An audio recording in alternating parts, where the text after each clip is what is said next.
السلام علیکم ناظرین، آپ دیکھ رہے ہیں زنجانی نیوز، میں ہوں آپ کے ساتھ۔ آئیے آغاز کرتے ہیں آج کی اہم ترین خبروں سے۔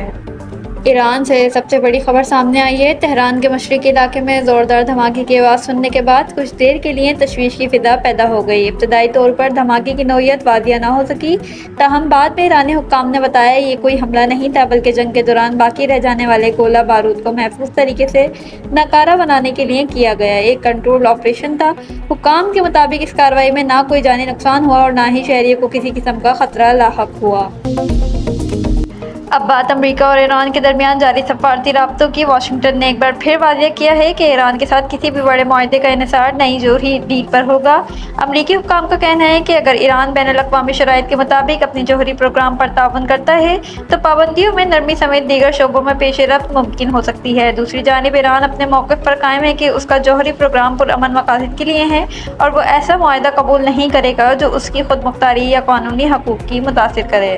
اسی کے ساتھ آگے بڑھتے ہیں۔ ملک میں مونسون سے متعلق اہم پیش رفت۔ سینئر وزیر سندھ شرجیل انعام میمن کا کہنا ہے کہ مونسون بارشوں، سیلاب اور دیگر موسمی خطرات سے نمٹنے کے لیے سندھ حکومت مکمل طور پر تیار ہے۔ ان کے مطابق وفاق اور سندھ کے درمیان مؤثر رابطہ قائم ہے، جبکہ جدید ارلی وارننگ سسٹم، موسمیاتی ڈیٹا اور جدید ٹیکنالوجی کی مدد سے ممکنہ خطرات کی بروقت نشاندہی کی جا رہی ہے۔ تمام ضلعی انتظامیہ، ریسکیو اداروں اور متعلقہ محکموں کو ہائی الرٹ رہنے کی ہدایت جاری کر دی گئی ہے۔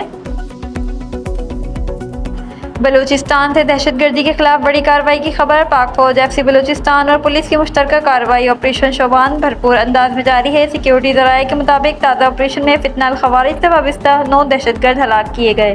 ذرائع کا کہنا ہے کہ آپریشن شوبان میں اب تک 52 جبکہ 5 جولائی سے مختلف انٹیلیجنس بیسڈ کارروائیوں میں مجموعی طور پر 88 دہشت گرد مارے جا چکے ہیں۔ سیکیورٹی فورسز کا کہنا ہے کہ بلوچستان میں آخری دہشت گرد کے خاتمے تک آپریشن جاری رہے گا۔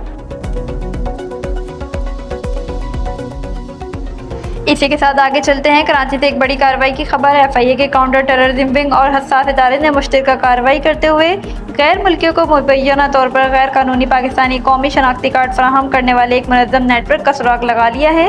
گلستان جوہر میں کارروائی کے دوران 2 مبینہ ایجنٹ گرفتار کیے گئے۔ تحقیقات کے مطابق ملزمان پر الزام یہ ہے کہ وہ غیر ملکی خصوصاً افغان باشندوں کو جعلی یا غیر قانونی طریقوں سے پاکستانی خاندانوں کے ریکارڈ میں شامل کروا کر قومی شناختی کارڈ بنواتے تھے۔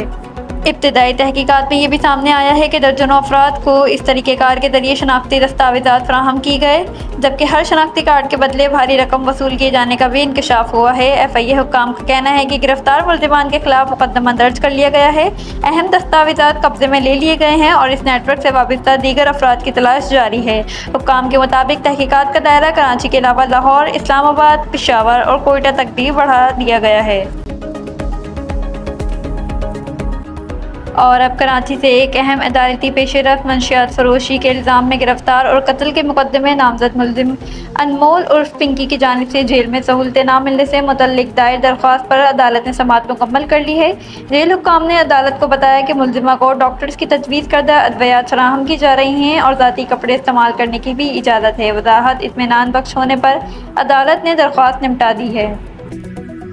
تو ناظرین، یہ تھی اس وقت کی اہم ترین خبریں۔ مزید خبروں کے لیے دیکھتے رہیے زنجانی نیوز۔ شکریہ۔